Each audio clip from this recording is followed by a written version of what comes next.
The state of Georgia was one of the first in the nation to announce a plan to reopen businesses amid the spread of COVID-19.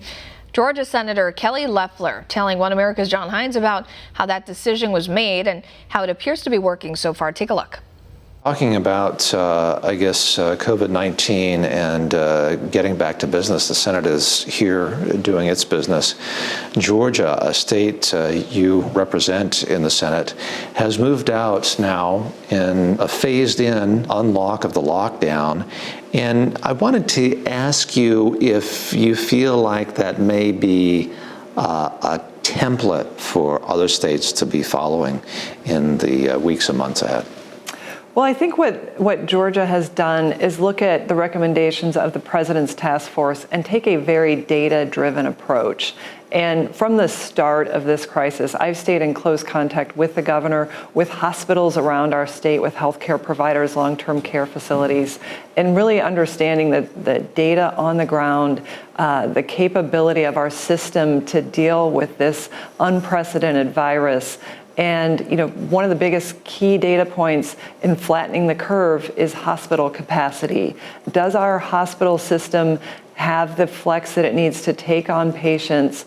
And, that was a key determination. And I think it's important that we continue to look at a range of data. That's not any one data point. But most importantly, what I see is Georgians taking precautions as they start to gradually look at reentering the economy, if that's right for them. And this is key because, first of all, this is something that we need to be very mindful of with regard to those most vulnerable. And so that shelter in place remains in effect for those over 65 until mid-June. The governor of Georgia, of course, Governor Kemp, his move was a little bit controversial, I think. However, he, as you said, was observing guidelines. What do you suppose he was looking at? What was the data point that he saw that he thought, okay, now is the time to move ahead with this?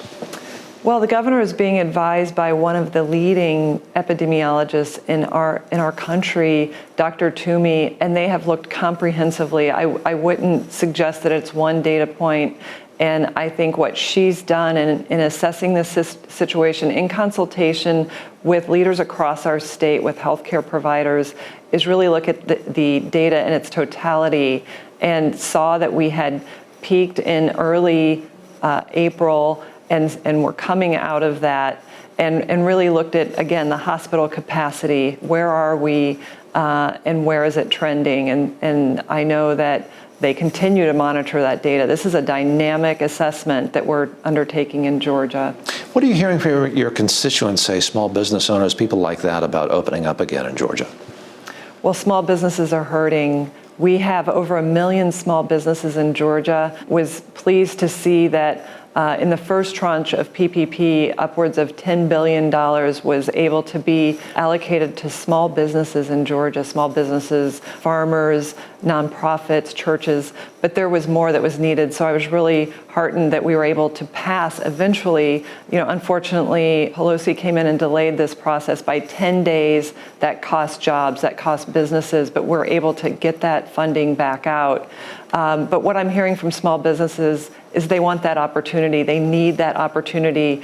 They're not only responsible for feeding their family, but the families of their employees. And we also need to learn to live in this new reality of the existence of coronavirus. I mean, this is something where we have to start to learn what measures can be taken so that we can have some semblance of normalcy in our lives. I think that's all I have. Great. Thank you. Want to see more videos like this? Click on the link below and subscribe to One America News on YouTube, and call your cable provider and kindly demand that One America News is added to your lineup. Call and subscribe today.